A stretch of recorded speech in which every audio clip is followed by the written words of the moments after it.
I just think if more people's brands, including my own, to be honest, like this is going to be an eye-opening conversation for me as well. Like if more people's brands truly reflected who they are as people, we wouldn't feel the need to change the font every 2 seconds, to change the colouring, to change up how we're talking on camera, to, like X, Y, and Z, because actually you're just being you. And I really love that about what you're teaching. Yeah, that's like mic drop moment there. That is it. That's essentially what I teach, is that when you can feel, you know, if you DIY your brand, you can feel put in a box, you can feel restricted, you can feel like you're getting the shinies when you see someone else's brand who's just had it done. The reason why that's happening is not because it's bad design, not because you're bad at design. It's just because you haven't found that thing that makes it yours yet.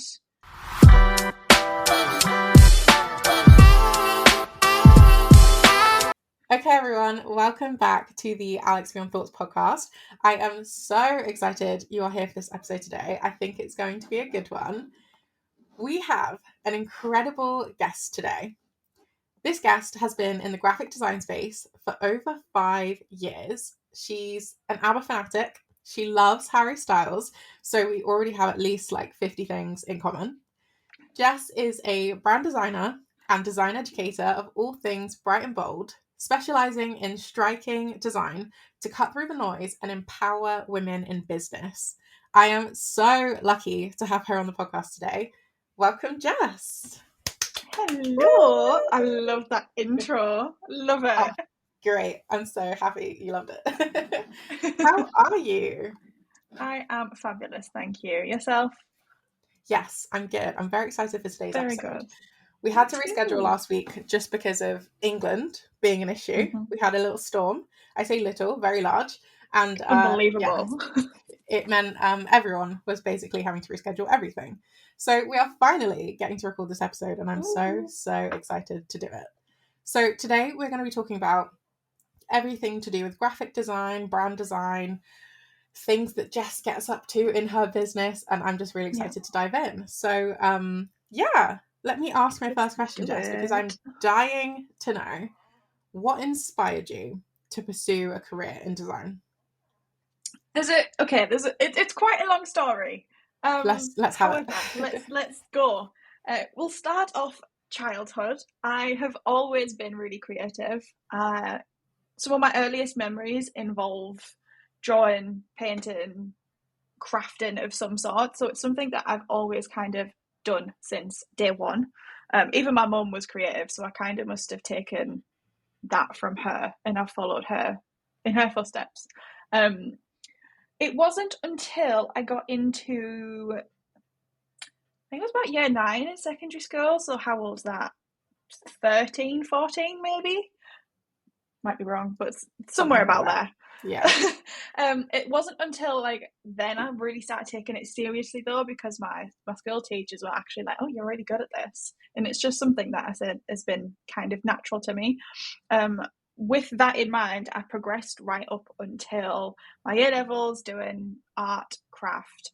One thing, ironically, I never was interested in was kind of the digital side of it. I did not like IT, didn't like being on the computers, really liked pencil to paper, until I got to, like, I did a foundation diploma in between sixth form and uni. And I ended up getting, one of my classmates had an iPad that they were using for their coursework. And I was like, oh, I want to have a go on that. And I had a go on it. And I was like, this is life-changing. I got an iPad that year for Christmas, and I don't think I put it down since. It was just constant drawing, doodling. Don't get me wrong, wasn't doing design at this point. It was mainly, it was pet portraits, which couldn't be any further from what I do now, because they were very timid and relaxed, and I still love doing them.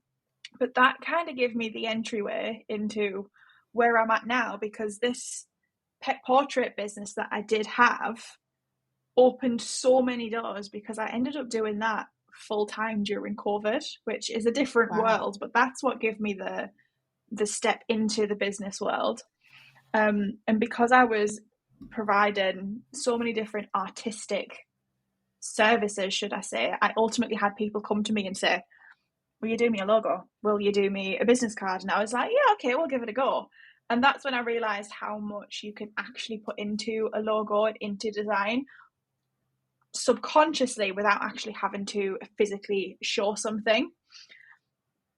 Throughout this whole foundation diploma, my tutors would tell me, you're a graphic designer, you're a graphic designer. And I was like, I'm not a graphic designer. I want to draw, I want to illustrate. I resisted it. I still ended up going to uni for graphic design, but I was like, I am determined to stay on this illustration path. Until I got to uni and I actually started doing illustration, and I was like, yeah, no, I'm a graphic designer. Actually, from there, when I really like learned how to do it properly and how to do it technically, it was like, again, another portion of my brain opened up, and I was like, this is what I'm meant to do. This is where my business is meant to go. And there was just so many different things happening that were totally unrelated, that, as cliche as it sounds, I was quite literally meant to do this, because there was people from my college course, there was clients, and there was just so many things that it brought me to this point. So it's not like I had a bout of inspiration. It's like been like, I want to be a designer, but my artistic background has kind of led me to this point, to that it just was kind of like a natural progression of where I'm meant to be. That's so cool. That's so cool. I love that like light bulb moment of like people have been kind of guiding you or like dropping little hints. This might be for your path, this might be your path. And you're like, no, illustration is it. I can feel this. This is what I want. And then all of a sudden it's like, wait, actually, that thing that I thought I wanted, the thing I've been working towards. Yeah. Oh, I don't actually love it. The answer was there all along, and I just was resisting it. And I'm a bit woo-woo, and I'm a bit like, oh, everything will work out how it's meant to. And it was literally on a plate in front of me the whole time, and I was just denying that I was seeing it. It's like, even to the point where I'd be I really struggled with uni. I didn't enjoy being at uni. I enjoyed the idea of the design, but the whole process in itself, I didn't enjoy uni, which is a totally different story. But I would be sitting there in my critique groups, whatever they would call them, with like a stack of papers this high with all my work and development. And I'd go through it, and I'd constantly be feeling like I've been shut down, or they didn't see the vision, or whatever it was. And they would ask me, what do you want to do? And I was like, I want to be an artistic designer. And everyone would look at me and be like, what the hell does that mean? And I'm like, I don't know, an artistic designer, that's what I am. And it wasn't until like maybe 2 years ago now, a year and a half ago, it all clicked, and I was like, oh, I know what that means now. Because the way that I do design is very intuitive. So it's like everything has just fell into place as to how it should be, even though I didn't have the answers straight away. Yeah. And I'm woo as well. Like, everyone that listens to this podcast will know that we are intuitively guided here. We are about listening to our gut, trusting ourselves, even when it doesn't seem very logical to do so. And it's just so funny how we will be guided and moved in a direction, even against our own will sometimes, and it will end up being for the best. And sometimes the best thing we can do for ourselves is actually just to let go and see where it leads us. But that's really cool. And I just want to elaborate on the artistic designer. So for everyone who doesn't know Jess, what is an artistic designer to Jess? By specific definition, we still haven't got it nailed down. However, today's definition. The way that I do design is I will do the traditional, this is what will work, this is the colour theory. However, I can almost look at their business and just know that this is the direction it needs to go down. I will very much prioritize how you are and what you feel for your business. I'm not going to be like, right, you have to do this because this is the best way. I will really take it so that it kind of comes from within, from yourself, so that the brand is an expansion of you. It's something that you don't have to necessarily step into. Like, my brand is me. It's just an extension of that. And the way that the artisticness comes from, I don't necessarily do it in a very structured way. Yes, I have my processes and I have the structure of how I do my design, my brand designs, but sometimes the decisions that I made aren't necessarily the most logical ones, but they're the ones that make sense for the piece of work that I'm creating. Yeah, I love that. And it's like, okay, I'm gonna look at this kind of holistically. We love to use that word in this space, holistically, and see kind of just by looking at a person and their vibe and the kind of content they already put out or whatever it is, what kind of puzzle pieces need to fit together to say, okay, if I look at you and I look at your products or I look at your website or I look at your social media, this feels like you. And I feel like that's something we all get a little bit lost with sometimes, because the whole saying, I don't know who I am, I don't know what I want, I don't know if I like this, I don't know if I like that, we can get so lost in just trying to create something that actually, if we sit back and go, okay, but what feels like me? Not what I think should be me, not what I think other people think I look like, not what I think other people think I should be like, what actually just feels like me. And I feel like your brand specifically, which is honestly on brand, it feels like you. Like this is the first time me and Jess have ever had a conversation in person, but I feel like I already know Jess because her brand, everything she stands for, her, like all of her social media really reflect who Jess is. So I already feel like we've got a personal relationship, even though this is the first time we're ever having a full conversation in person. And that is the power of actually settling into feeling through this kind of process of knowing yourself, instead of going with the, oh, I think about this and like someone told me I should do that and this strategy says I should be this person. But the people making money are the luxury brands. But also, if you're a Molly May type, you could do this. Block out all the noise and actually just feel into who you are and who you want your brand to represent you as. I think it can feel quite daunting and tricky doing it for yourself, which I totally appreciate. That having someone come in and do it for you as a brand designer is a luxury that sometimes doesn't come straight away in business, which I totally recognize and totally appreciate. And I think when you have to almost sit there and hash it out yourself, even if it is coming from within, it can be a really daunting task. Like for myself, I was not always pink, bold, outspoken. I was like a shell of myself when I first entered this space. My brand was beige. There could not be anything more beige about me. But that's why I started, because ultimately I didn't really know who I was, and it was a whole journey to figure it out. But that's all part of the fun. I think that's all part of having a business as well. You learn so much about yourself. It will be ever evolving. So again, when you have a brand that kind of reflects you in your journey, it's something that you don't necessarily get tired of because it evolves with you. Yeah, I love that. Put that on a t-shirt. It's not something you get tired of because it's you. That's so true as well, because when you try on different phases of yourself or different trends, you do get bored of them. And quite quickly, if we're being honest, especially now when the next thing is always coming around the corner. We've just had like the era of Stanley cups, and now I'm seeing something about like koala cups or something like that. Like if you drink it and you look like a koala. I'm like, is that why they call that? Yeah, apparently it's because you drink them and like the cup goes over your nose so you look like a koala. Which I think is hilarious. But like, things are just so fast moving now, and you really should never get tired of yourself. Like if you're being your truest, most authentic self and you're a great person, you should really never get tired of yourself.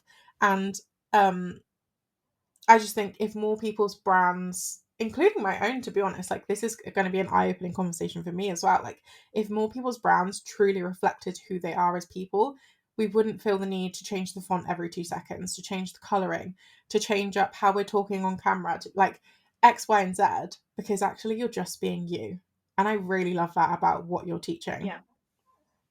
That's like mic drop moment there. That is it. That's essentially what I teach, is that when you can feel, if you DIY your brand, you can feel put in a box, you can feel restricted, you can feel like you're getting the shinies when you see someone else's brand who's just had it done. the reason why that's happening is not because it's bad design, not because you're bad at design. It's just because you haven't found that thing that makes it yours yet. I mean, the day that because when as a brand designer, doing my own brand was the most impossible task. It's so hard doing things for yourself. The day that I figured it out that this was my brand, it was like, and I've been like, I am so obsessed. I mean, you can tell there's pink everywhere you look in my office. Like, I am so madly obsessed with my brand, and that is because it just feels so me. So when you hit that sweet spot, which hopefully working with someone who is a professional and good at doing what they're doing, when they really look at who you are, that's how you're going to be able to get that brand that you are obsessed with. Like, you're not going to want to change your fonts, you're not going to want to change your colors, because it just feels like you. It's right. It's you will get excited about it, but it'll just be kind of like, of course, this is what it is. You'll just know. And from that, you can evolve yourself as well. This isn't to say that, like, if you're on a journey right now, you're thinking about either just starting a business or starting a personal brand to go on social media with, or you're in 5 years, 10 years down into your business journey. It's not to say that you potentially haven't already found yourself, or you haven't already found the kind of style you like, this, that, and the other. It's actually just, like Jess said, it's about making it yours. What is the thing that's going to be that light bulb moment that's going to make it yours? And it's really hard to see that yourself. In the same way with coaching, you can have all the signs delivered to you. You can have the people closest to you telling you something. You can have your soul telling you something. But if you've decided to put the blinders on, or you've decided you can't yet take the blinders off, you're never going to see it. And that's not to say you won't ever. It's just right now, in the space you're in, and the timing and the circumstances, whatever it is, you're just not going to see that thing for yourself. So sometimes spending the investment of whatever to have someone make you aware of that, or dedicating the time, if it's you doing it personally, like a DIY project, dedicating the time for you to take those blinders off and actually see it truly, whatever it is, like, sometimes it can be so much easier to spend X amount on getting that investment for someone to take those blinders off for you than having to spend X number of years trying to do it yourself. And imagine all of that time you could collapse by just doing that X investment, to have that secure knowledge that someone else is going to help you with this, they're going to deliver it, and actually it's going to change your life. Whether that means it's changing your life by just having this insane knowing that your brand is on point, or having the design awareness and education that you need to know that, okay, this is how you structure these things, this is color theory, this is whatever, like, whatever the missing part of your skills or knowledge are right now, if you could make X amount of investment to have that knowledge delivered to you in the next couple of weeks even, how much time are you collapsing with that? How much freedom are you gaining from taking away that mental space of, oh, what font do I choose this week? Oh, how do I show up on camera? What do I make this text look like? Like, whatever the creative side of it if you're thinking of is right now, if you could just collapse that, how much brain space are you freeing?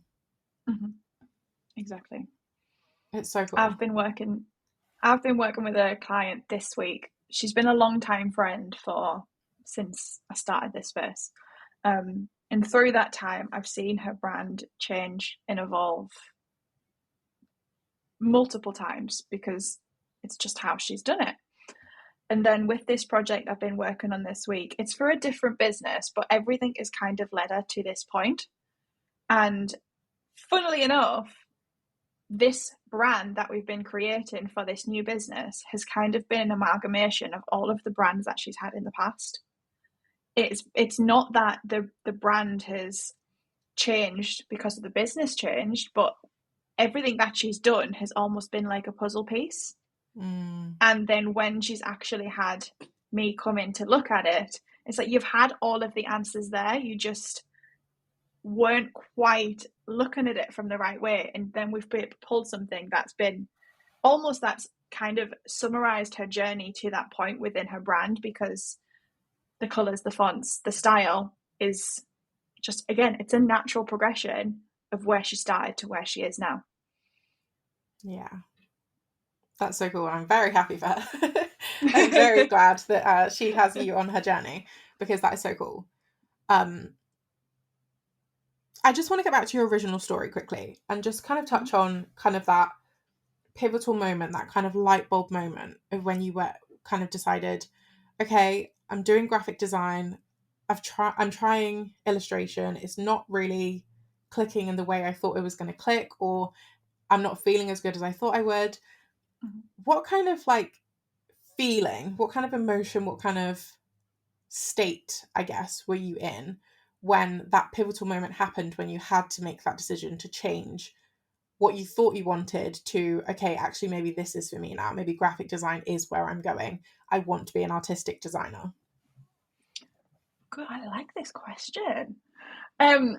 So the reason why I didn't go into doing illustration, again, ironically, I love drawing and I love really getting into detail of the drawing that I'm doing. With illustration, you've got to draw it, and then you've got to draw it again, and then you've got to draw it again, and so on and so forth to illustrate the story that you're telling. And I felt so frustrated having to draw the same thing repetitively. I didn't like I loved the style and I loved the different ways I could take it. But by the time, say I was doing a kid's storybook, by the time I was on the third drawing, I was like, I want to start drawing something else.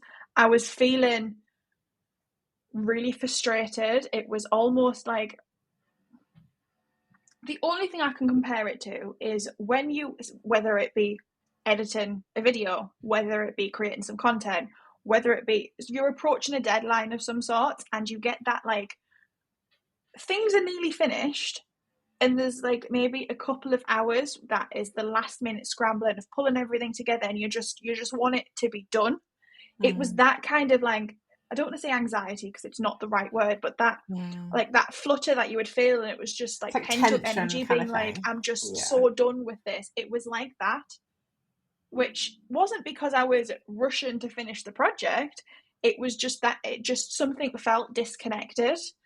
And it wasn't until then the illustration project that I was doing, I turned it into more design based. I was actually making, I think it was tarot cards, but I was doing them inspired by celebrity icons. So I drew the celebrities, but then had to design them on a tarot card, doing the type, the shape, the printing. And when I did it that way, I was like, oh, this actually, it just felt kind of peaceful. It was just, oh, this is how it's meant to be. This is all I can just, of course, this is how it should have been. Yeah. And it kind of felt like that until I admitted to myself that, okay, I don't want to do illustration. I like the variation. I like not knowing what is coming next. With brand projects, you could hop from a really colourful business to a really luxury business. Whereas with illustration, yes, the styles of illustration can vary, but you are tied to them for so much longer. Whereas I love having the emotional connection to a drawing that I'm doing, but I can't draw that drawing 4, 5, 6 times because I know all the details by then. It's that, yeah, it was that tension, frustration, just almost like angsty energy that I felt until then I admitted that, okay, design is what I want to do. And it was just kind of chill. This is how it should be. And then when someone said artistic designer, because it wasn't me who come up with that, it was my friend. She was like, you're an artistic designer. It was like, mind exploded, totally just went to another planet. That was the moment where I was like, this is it. I just knew. Oh, that's so good. Yeah. Sorry, I'm just processing because that was just so good. I love that. It's so funny, isn't it, how our bodies will tell us something before our minds will. Yeah. And it was alerting to you. And I feel like so many of us can resonate in the fact that whether it's a relationship or a job or a friendship, whatever, our bodies will tell us that something is wrong. We'll feel nauseous, we'll feel anxious, we'll feel stressed out for no reason, we'll get really sad all of a sudden. Whatever it is, our body will be telling us that something is happening.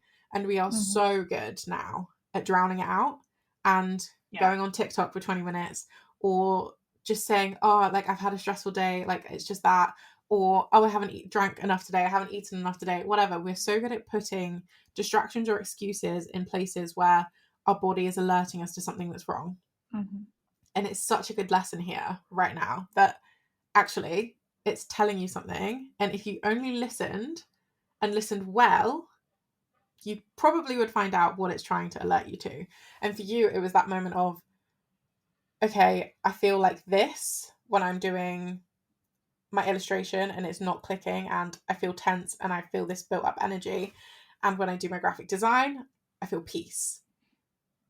And recognizing the fact that these are the two things your body is telling you, and then having the confidence and the backing and like doubling down with yourself to say, okay, not necessarily a mistake, not necessarily regret, but actually I need to shift my path and I need to do it now because I want that peaceful feeling. I want to enjoy my work now.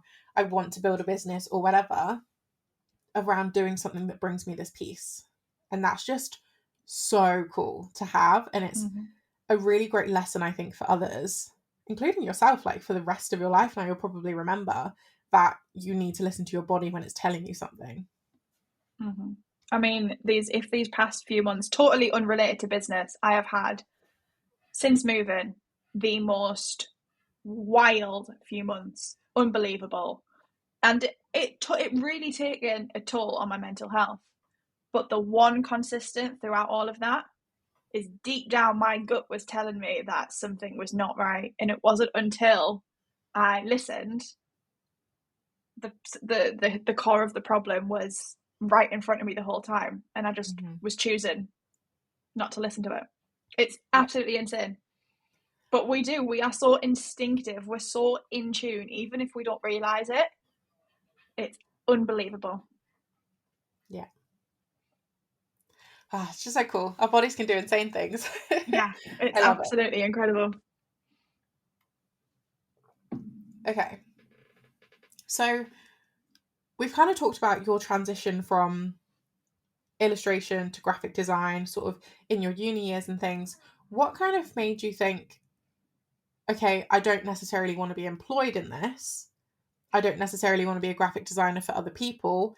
I want to build Itsjessicadigital, or I want to build my my portraits, this, that, and the other. Kind of, what was the transition between just being a designer to being an entrepreneur and an educator?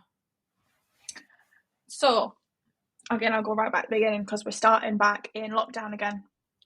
When I realised there was a demand for the services that I was offering, obviously, COVID was not a great time for everyone. However, I am so grateful for what that time taught me. Without that lockdown, I would not be sat here now, and I wholeheartedly believe that.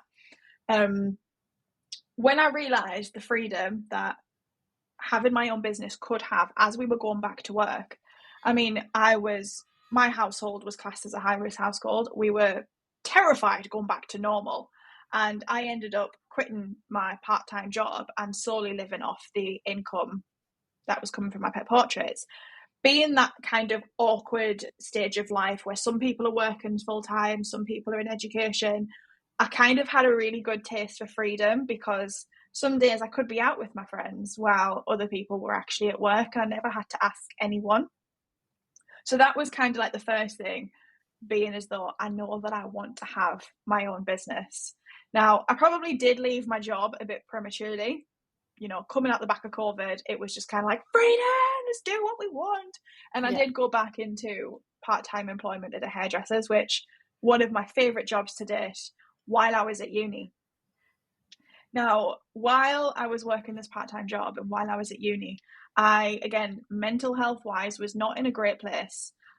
Uni made me feel like I was absolutely tiny because I had this artistic background compared to all of the other kids. I mean, I was a year older than most people on my course as well, because I did like a gap year essentially, because I almost went into fashion, which in another world could be crazy. All of these other kids on the course, I say kids like I'm ancient, they were all like already designers. Mm. They knew all of the fancy words. They knew all of the technical bits. They had a background there because they had studied design specifically. So when I got in and I was like fish out of water with me and my other friend who ended up leaving the course for very similar reasons, I just, the whole process of it, no matter what I said, it felt as though it was wrong. Now, that just could have been their way of teaching, but for me, it just kind of made me shut down. And when I was at uni, the more that they were kind of like, that doesn't work, the more I was kind of like, no, it will work. I will make sure it does. So then when I would tell people that I work part-time in a hairdresser's, but I also have my own business, they kind of look at me like, what are you doing? Why are you not just living in Newcastle with all of us, going out on the lash every night? I'm like, it's just not what I want to do. People just did not get it. So the more people were like, you'll never get a job outside of this in an agency when you're not doing X, Y, and Z process that we've taught you, it was like, I will, watch me. So that, again, another kind of kick up the backside to be like, you're going to make it work, because kind of just want to sit there and go, look at me now. From leaving uni, I was just so close to graduating. I was so ready to just throw my hands up and say, I'm done. I'm leaving. I'm walking out. I'm not graduating. So the fact that I even graduated was a massive achievement in itself. Knowing that I was walking across that stage to receive my degree and that I never had to see any of these people ever again, it was like, I'm doing this. I'm going to make it work. And it was like a driving factor to be like, right, this is going to work. Left uni, continued on in my part-time job, which I, like I say, loved it to bits. But as time was going on, I was like, I just knew my time here is coming to an end. It was getting closer. And I remember I went away to Magaluf for my best friend's hen do. And I remember getting on that plane to come home, and I was like, I was so lucky that my boss was so okay with me taking the holidays. But I remember sitting there thinking, I've got this many holidays left. I haven't been away with my boyfriend yet.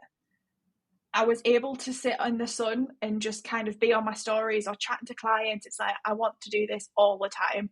And I sat on that plane and I was like, I am not going to be at this part-time job for much longer. And lo and behold, I think it was 3 to 4 months later, I put my notice in, took the biggest risks I've ever took investing in my business right as I was getting rid of my regular income.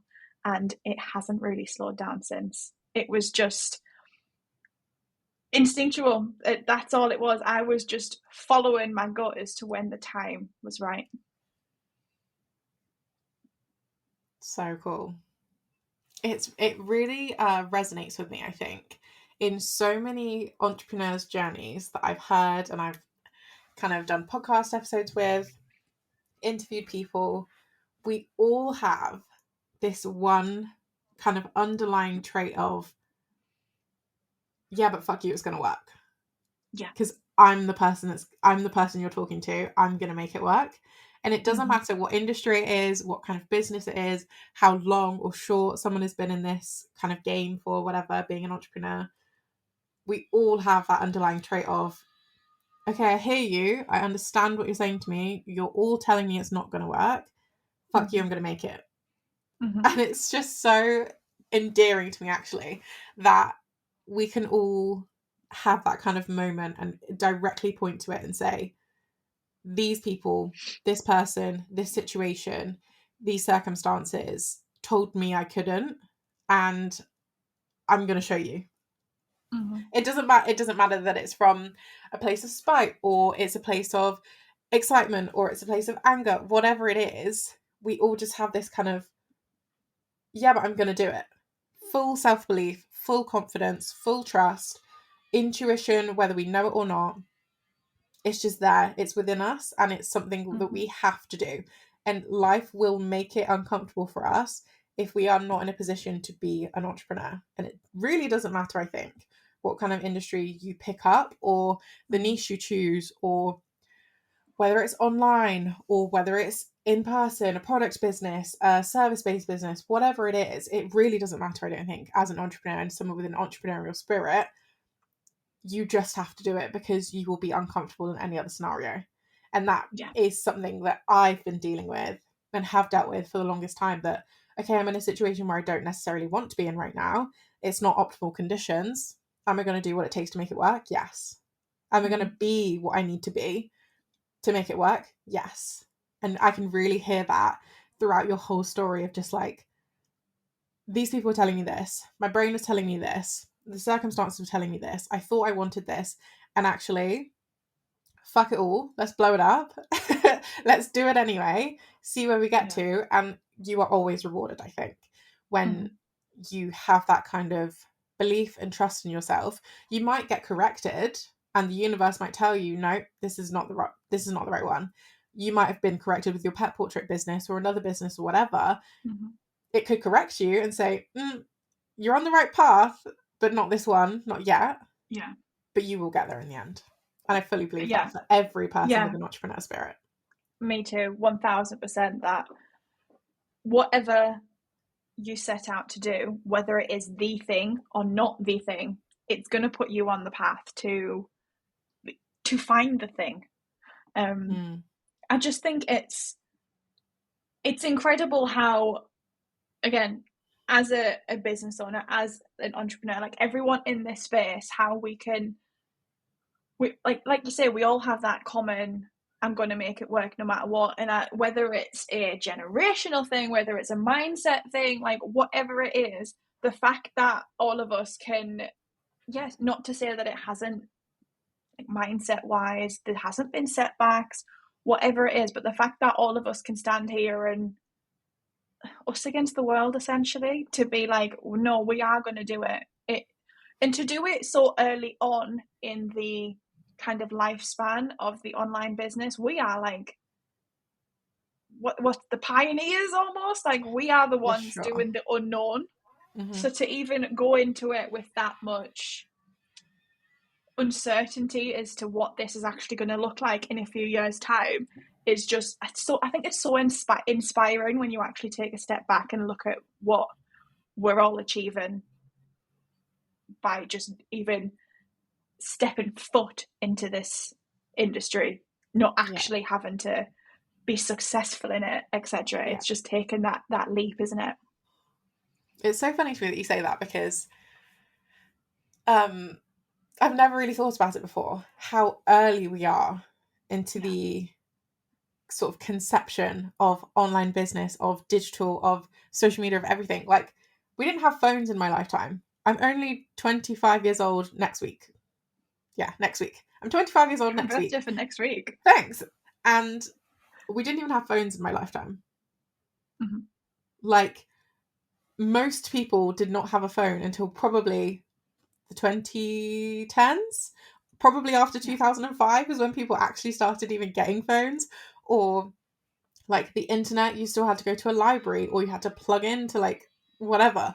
We are still so early into the online space.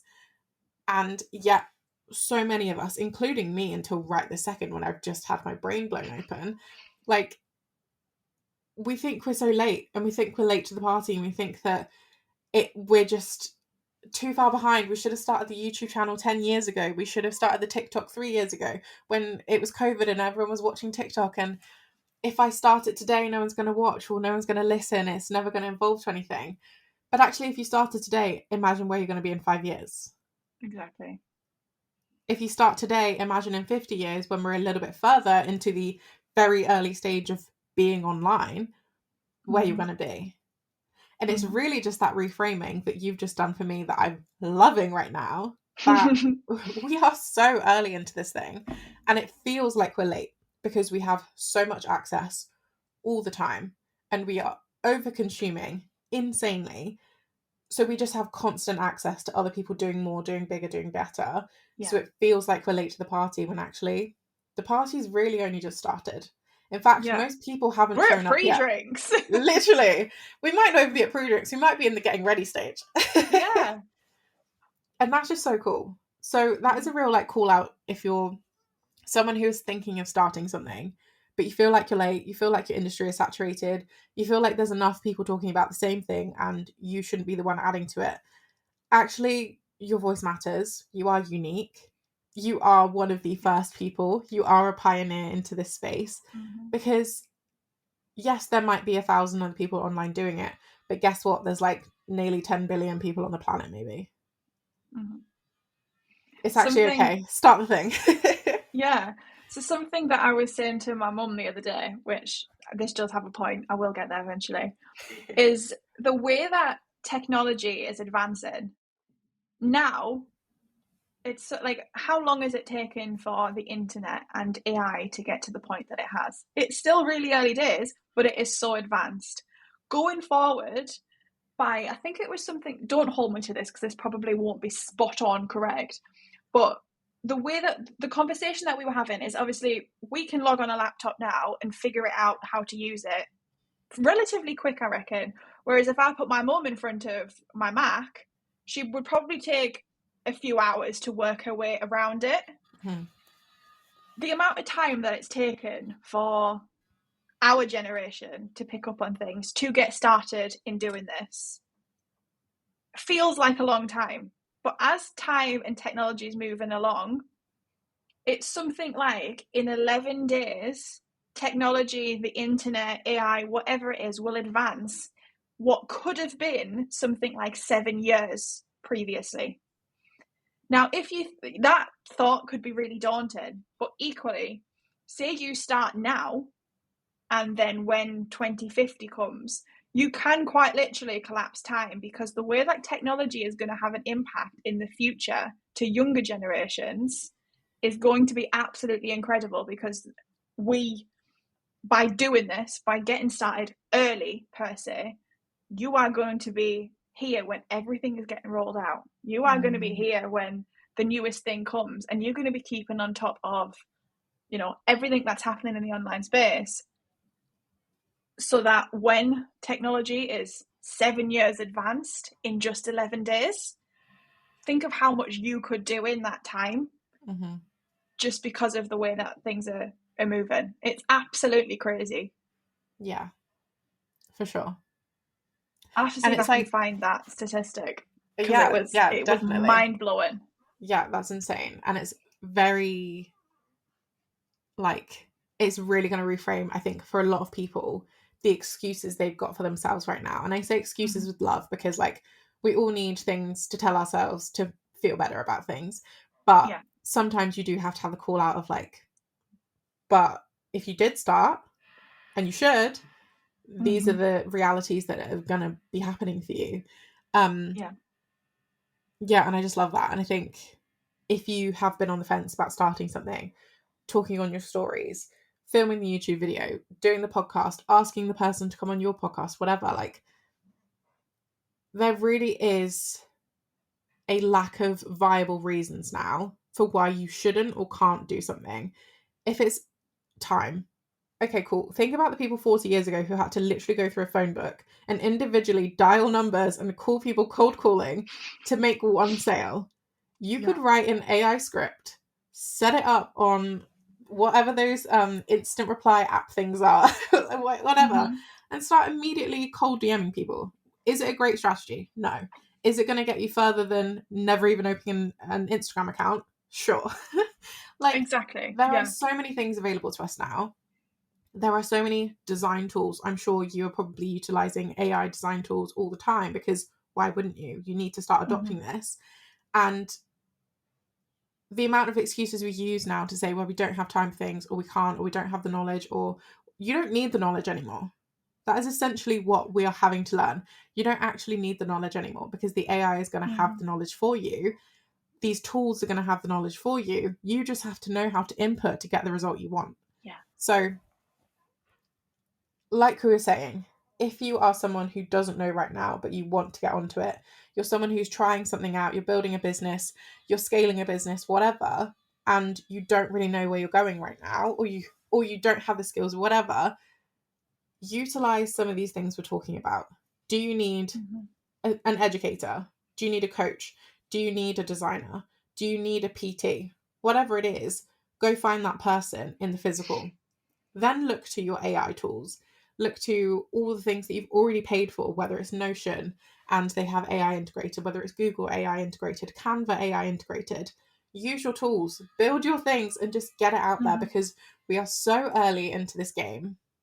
There is so much opportunity for you to have, and the only person keeping you stuck right now, the only thing keeping you stuck, is you. Yeah. So get out of your own way. I love this. This is such a good conversation. I knew it was going to be.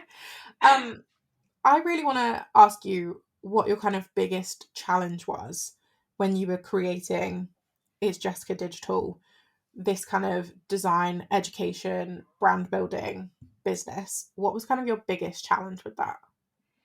It's kind of a two-prong thing. So one of them was basically what you just said. I was getting in my own way. The time of creating this business, like I say, I was a shell of myself. I was not the vibrant person that I am now. When I started doing my branding, I was like, I want to dye my hair in the future, but I don't want my hair to clash with my brand. So I did a beige brand thinking that was the way forward. By doing that, I then put myself in a box, and no matter what I created, no matter what I put out, it just didn't feel right. So I was resisting the way that I wanted to go for all at that point in time. I probably wasn't aware of the direction I wanted to take it. I just knew that direction wasn't right. So I was really getting in my own way, in the way that I was making the moves and just doing the thing. In addition to that, I actually entered the space doing virtual assistants. Within this virtual assistants business, the only services I ever sold was design. I had many of other things on my plate that I could offer. People only wanted the design. So what did I do? I stopped doing design. Why? I don't know. I ended up separating the account. So I had a design account and then I had a virtual assistant account. And I was like, this is going to be easier. It was not easier. I got in the way of myself. I made it harder. From that moment of the VA, I went through being a social media manager because I realized, I like doing social media, and I was good at it at the time. Fell off the bandwagon now. But at this point, the one thing that I was consistently selling was the design services.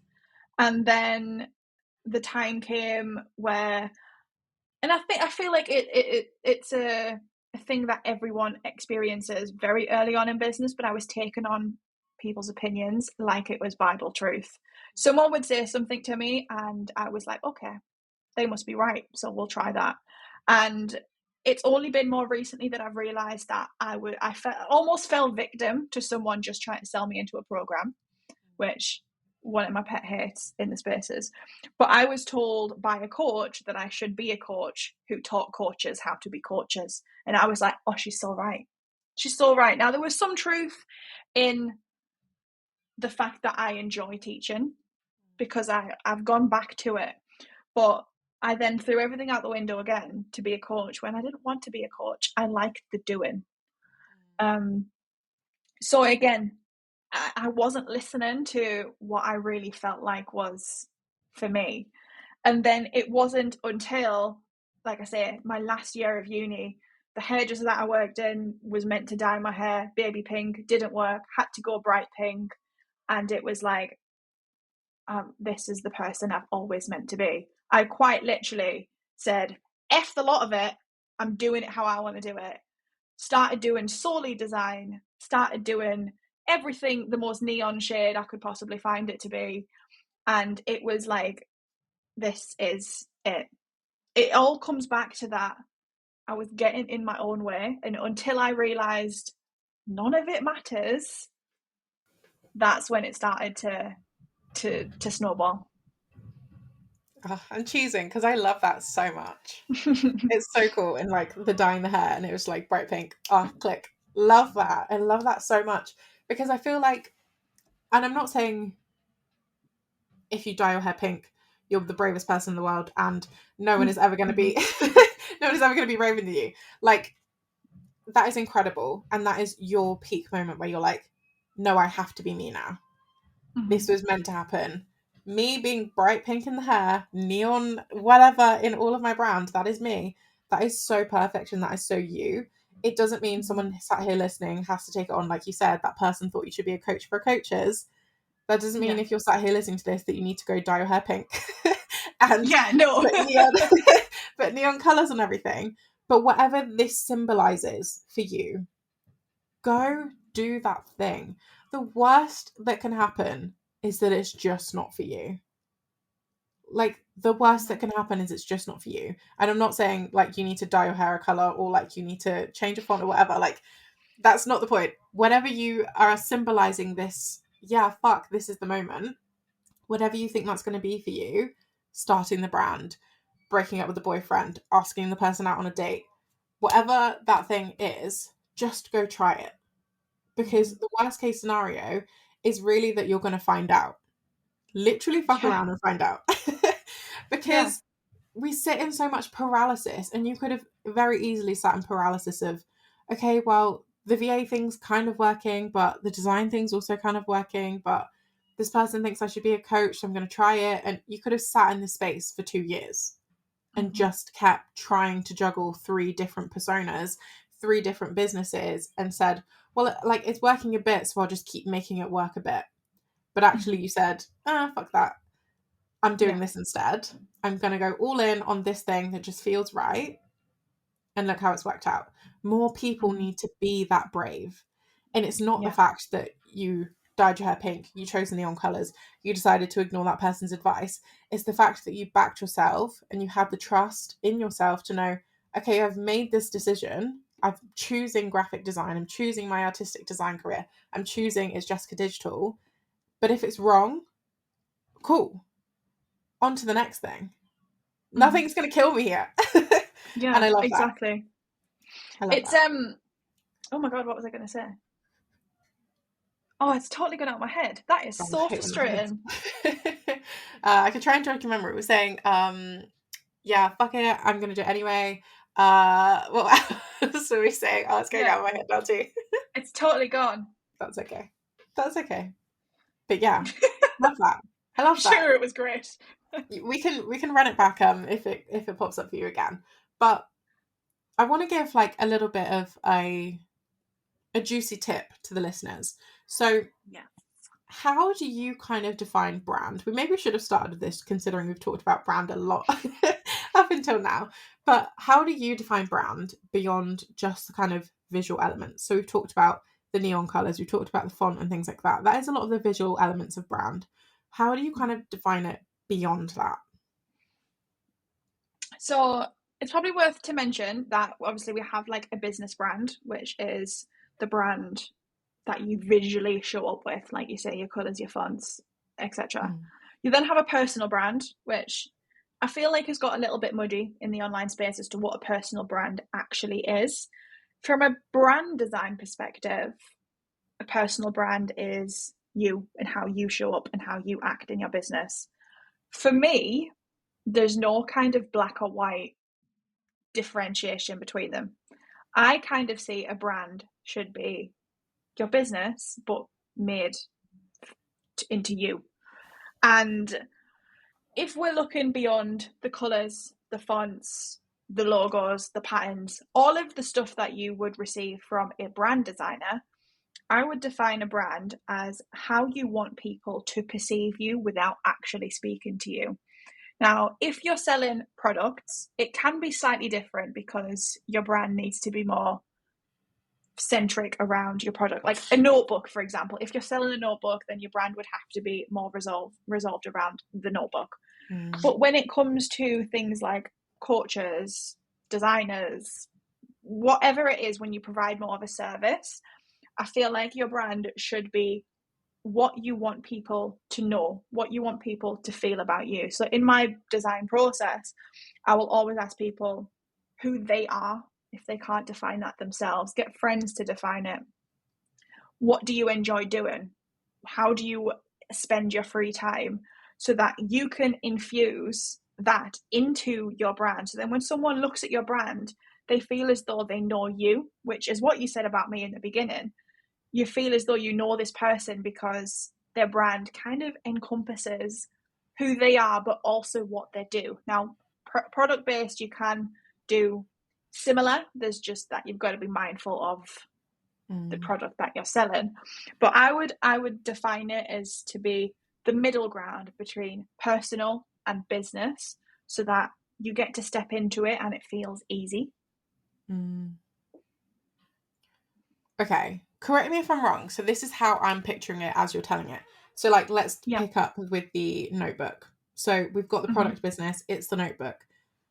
The personal side of it comes when you're shooting your content, you're sat in the cafe, whatever, journaling in your notebook after the Pilates class that you've just shown on your Instagram, whatever. That is the personal brand. We're associating the Pilates class, the matcha you're drinking, the coffee shops you're going to. That is the personal brand we're associating with the journal that you're consistently showing us. So we can visually see the color of the journal, the font of the journal, how it's styled, what it looks like. But the personal brand, potentially, and correct me if I'm wrong, is how we associate the feeling with, and the things that we associate with that journal. So the popular London Pilates class, the dinner at the Ritz, that, like, whatever, that is how we kind of see and separate these two things. And that intersection is where we're bringing them together. Yeah.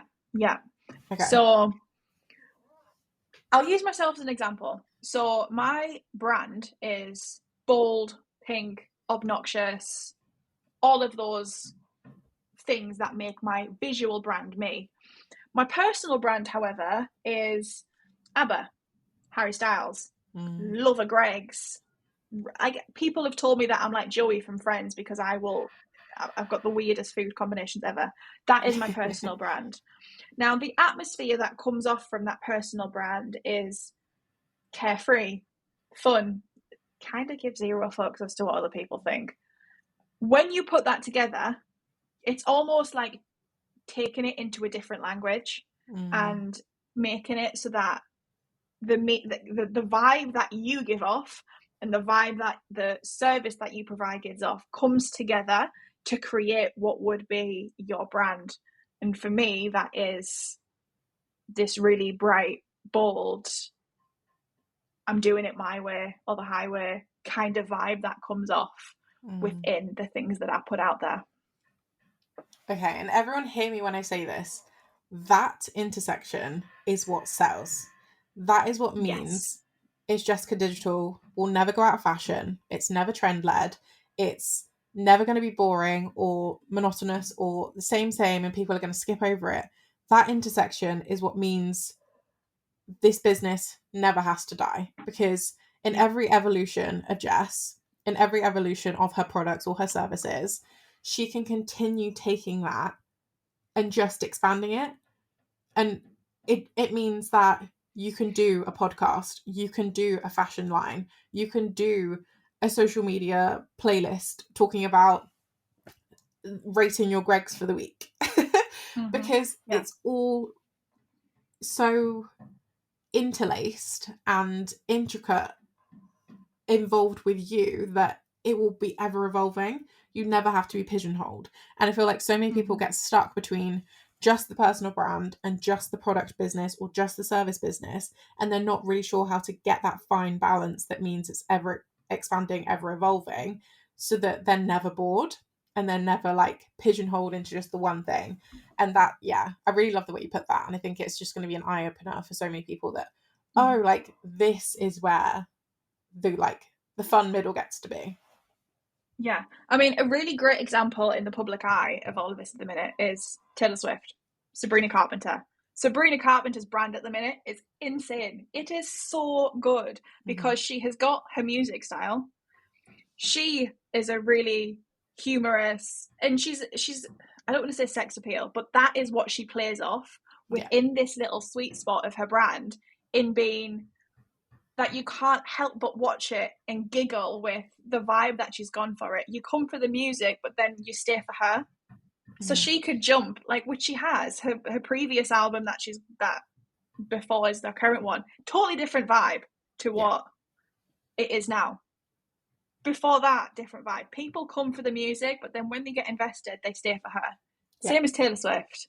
she's hopped from genre to genre. But then when people get involved with her, that's when people stay. They get invested. One of the best stories that I tell it every single guest speaking session I do, every single training I do, it comes up, because the lesson that it taught me for all uni was one of the worst experiences of my life. This lesson is so valuable. We were told to do a project called 100 Ways to Catch a Mouse. And we had to come up in maybe 8 groups of 8 people, 100 ways to catch this mouse. So obviously, the first 10 ideas, everyone said the same thing. Get a mouse trap, get a sticky trap, like all of the same stuff. Yeah. It wasn't until we were pushing idea 90 to 100, that's when people would start to come up with the really crazy ideas. Like, someone liked Harry Potter, so they were like, okay, get Harry Potter to come and wizard the mouse away.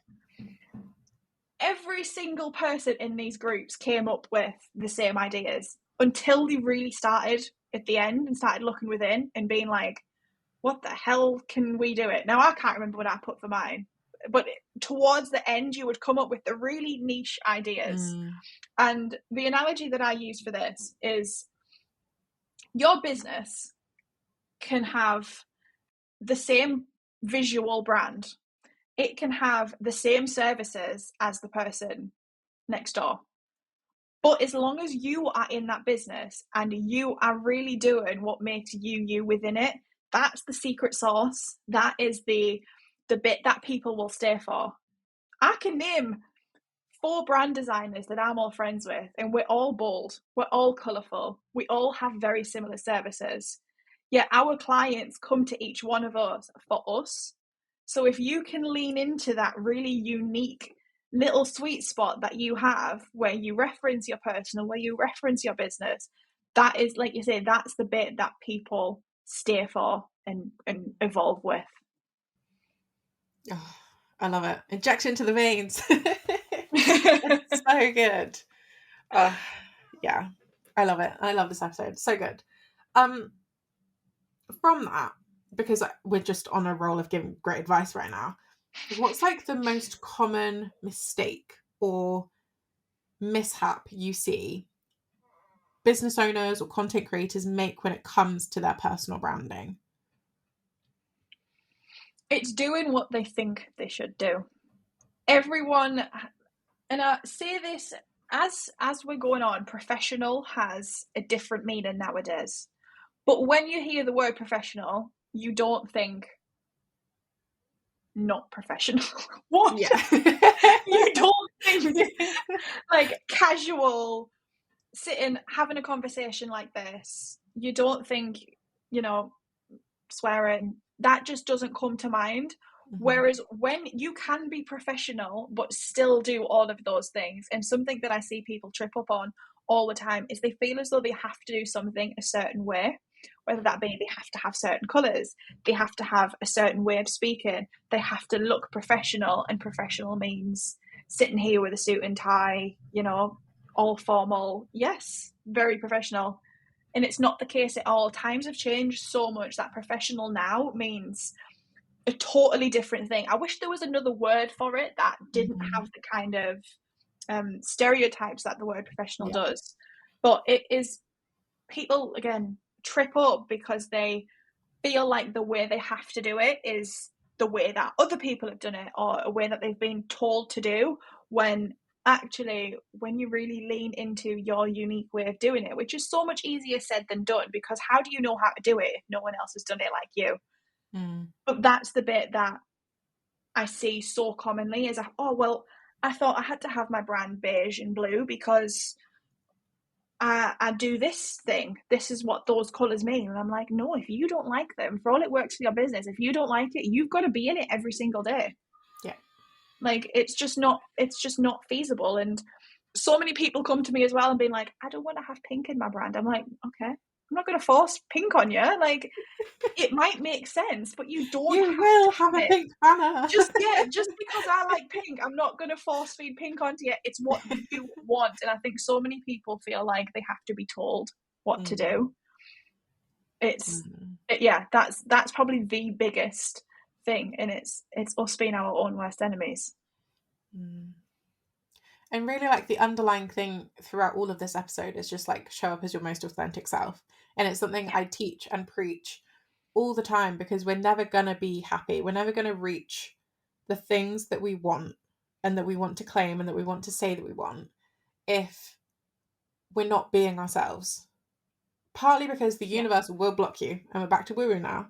The universe will say, I don't recognize you because you're not who you are supposed to be, so I cannot deliver you what you need because you are not being the person who needs this thing or wants this thing or deserves this thing. So if you're not being your authentic self, no, what you are calling out for is not going to be delivered to you.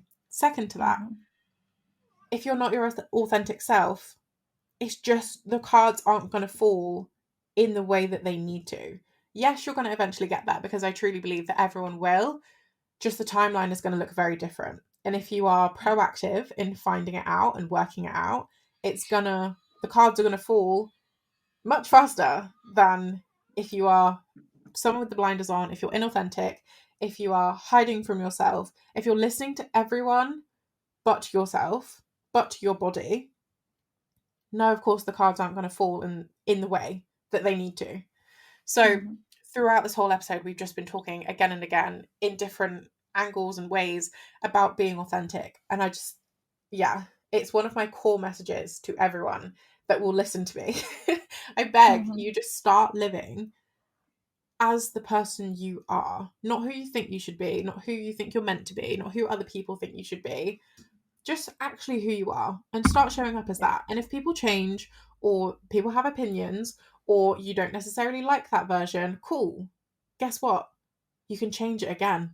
You can shift it again, because the circumstances we were all in COVID and in lockdown, crying our eyes out because we missed our boyfriends, or we missed the book club, or we wanted to go back to uni, that circumstance and that person we were then is not the person we are now. And again, in 5 years' time, we're not going to be that person.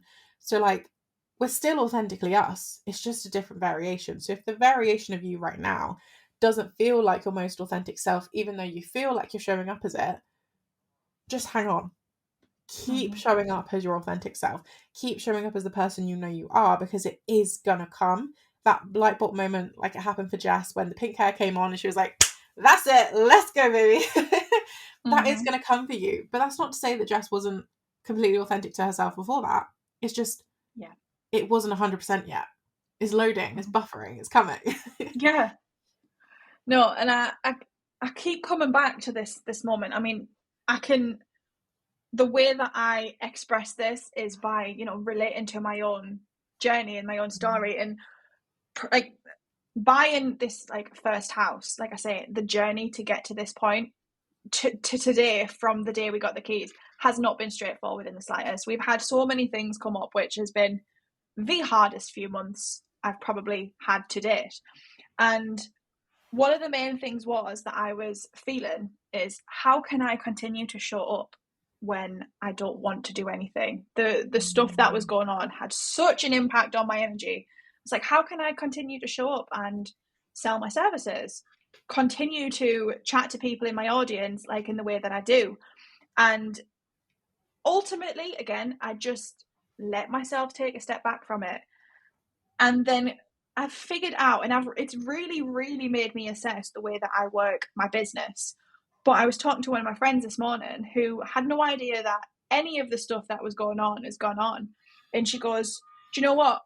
If you hadn't have told me that, I'd have been none the wiser, because the way that you've shown up since, your energy is totally different. Your confidence has gone up. Your like what's the word?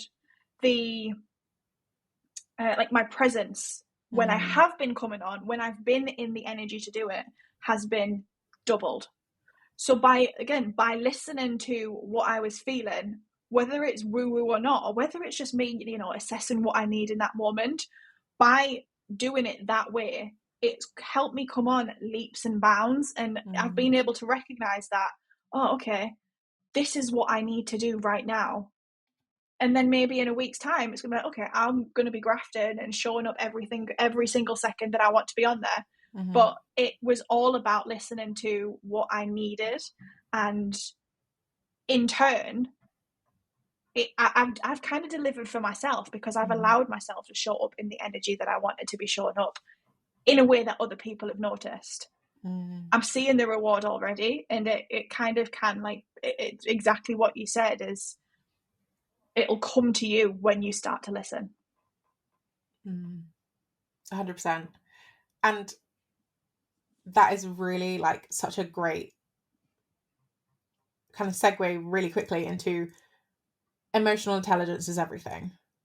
Yeah. Knowing how to navigate your life, how to navigate your thoughts, how to navigate your ego is going to serve you above all else. And in the next few weeks, there will be an episode coming out on emotional intelligence. So if you aren't kind of sure on what that means, or you kind of want to start building your emotional intelligence and you need some advice, whatever, there's going to be an episode or two coming out in the next few weeks. So you'll definitely have that in your hands as a tool in your pocket. But having the emotional intelligence and the awareness within yourself to know, I can't give 100% of 100% right now. I can give 20% today, and that's just got to be 100%. That still is moving the needle. That still is showing up for yourself. Yeah. That's having the emotional intelligence to say, okay, it's only 20% today. Thank you, self, for being able to show up to 20% today and delivering in whatever it was. Whether that's checking the to-do list and going, yeah, that's not today. Let's reschedule it for this day. Whether that's jumping on your story for 5 minutes to update everyone on what's going on behind the scenes and say, I've got this product coming out soon, don't you worry, it's coming. Whether it's just simply opening the door to the parcels you've got coming for your new house and going back to the sofa that day. Like, whatever it is, having the emotional intelligence with yourself to recognize that and deliver what you need in the moment, knowing 20% today, but that means in 2 weeks I'll be back to 100%. That's perfect. And it's an invaluable skill. It's really, really invaluable, especially as a business owner, because you don't necessarily get the choice when you are employed in a company, in a corporation, whatever. Sometimes you don't get the choice to only be at 20% that day. But it's really important still to recognize where your levels are at and shift and alter whatever you need to in order to be able to show up as best you can every day. That's one of the things that aside from, there's no glass ceiling working for myself. There is I've got so much time, so much freedom. But one of the things that I repeatedly come back to is the fact that it has taught me to think the way that I think with, that emotional intelligence like you're on about. It's even something that when I do like my gratitude journaling, that is something that almost on a daily basis, I am so thankful for the way that my brain works, for the way that I digest the information, for the way that I can give myself that grace period when I need it. It is so, so powerful. And I think if outside of business, I could tell anyone anything, it would be to be able to regulate themselves like that. It's life-changing, because you really do give yourself the space and the understanding that you need with it. Yeah. Oh, self-regulation, emotional regulation, that is my jam. I love it. But yeah, it's a topic I could go on about forever, to be honest, so we'd need a whole other episode to talk about this. But yeah, I love this. And I think this is like a really good place to sort of start collecting together this episode and sort of finalizing our thoughts. But I really wanted to mention whatever you've got going on for you right now. So like, what's next for you? Have you got any projects coming up? Have you got any goals you're excited about? Like, what's happening in Jess's world? So with what I've just said in mind, the most crazy few months that I've had, the next step for me in terms of goals and achievements is the team is going to be growing, which is incredible considering I didn't even think I'd be sat in my own office the beginning of this year. So in terms of that's what's happening in my world. There's going to be a lot of new things coming because of this. But one thing that I'm really, really excited about is my most recent kind of shift into design education. Now, because of the way that I felt during uni, the way that I felt so small while not having an understanding in design, I can wholeheartedly relate to people who come into business and feel so lost and frustrated trying to create content, trying to create products, when design is just something that doesn't come naturally to them. So which is why I've created my most recent offer, which is Make Your Mark the membership. And within this, I give people resources.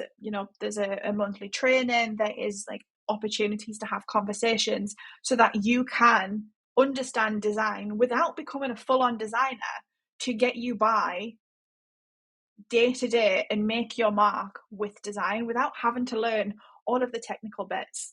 And this is going to be the direction that we're going to be heading in over the next few months, I imagine, as well. So we've still got all of the brand design and everything that you want as kind of done for you, but I really am leaning into helping people so that they can feel confident in their business, because they are putting their best foot forward when they're going and posting all of the amazing things that they're doing. Oh, so cool. I love that. And if there's a link, I will drop it in the podcast description so that you can get your hands on this membership, because it truly sounds incredible and like something all of us need to be in, to be honest. I love that. So we have Make Your Mark the membership. Yeah, Make Your Mark? No. Yeah, Make Your Mark. And you have a new team member coming on, which is so exciting. I love that for you. And I'm very excited to see everything that gets delivered as a result of that, because I know for a lot of people, having an extra pair of hands when you're a solo entrepreneur is insanely valuable. It frees up a lot of mental and workspace. So I'm very excited to see what's coming out of your world as a result of that. That's so exciting. Is there anything else you wanted to talk to us about? Do you know what? I have absolutely loved that. I feel like we have covered everything and more, just beyond the visuals of design, because so many people think the visual and then that's it, where it actually is so much deeper, and there is so much almost self-discovery that goes into it. I really think we've covered so much. I've loved it. Thank you so much. Yeah, I love that. Can we really quickly do the rapid fire section? I just love a little bit of fun at the end of an episode. Okay, so rapid fire. Are there any, really quickly, activities, hobbies, anything except for Harry Styles, because I could talk about him forever, that you are loving right now? Give us the goods. I have picked my pencils. Well, I say pencils. I've picked my iPad pencil up and I've got back into doing my pet portraits again. Wow. Other than that, my life is currently consumed by DIY. So I'm trying my hand at DIY. It's not going great, but it's going. So if any of our business baddies in the ABC community have any tips for DIYing, house renovations, projects, please hit Jess up. It'll be very useful. Okay, so rapid fire. What's the most used app on your phone right now? That's probably TikTok. TikTok, yeah. All of us hiding behind. Love that. Yeah. Coffee or tea? Coffee. 1000%. Hot or cold coffee? Hot. Oh, hot has to be. Morning person or night owl? Permanently exhausted pigeon. Neither. I love that. That's going to be my new bio. Permanently exhausted pigeon. I love that. What is your favourite design tool or software? Oh, I'm going to get shouted at by so many designers for saying this, but Canva. I love it. It's so accessible. I don't use it for proper projects, but it's so accessible. Love it. Yeah, love it. If you could design a brand for any person, past or present, who would it be? Harry Styles. Yeah. How much fun would that be? That'd be so cool. I love that. Maybe I do it as a passion project. Oh yeah, just do a portfolio and send it to him. Like, don't you worry, I've got you. So good. Well, Jess, I am so grateful to you for coming on this episode of the Alex Beyond Thoughts podcast. We have delivered so much juice today. I said at the start it was going to be a great episode. I could feel it in my bones, and it really was. So thank you so much for coming on. I really appreciate you. I know everyone that's listening is going to really appreciate this episode. So yeah, thank you. Thank you. I absolutely loved that. Amazing. So where can we find you?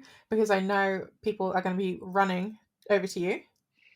So I am on Instagram and Pinterest. I was on TikTok, but I scroll too much, so I took myself off there.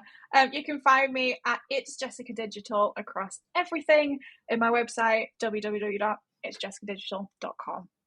Amazing. Well, thank you so much. And yeah, everyone, I just know you have loved this episode just as much as I have loved it. Please go find Jess at all of her things. Get yourself into Make Your Mark membership because it sounds incredible. I will leave you here. Like I said, we've got an episode on emotional intelligence coming up. We've got so many different episodes coming up on very different topics. So make sure you are subscribing if you are on YouTube. Make sure you are following if you're on Spotify or Apple. And yeah, I will see you in the next episode of the Alex Beyond Thoughts podcast. Bye, guys.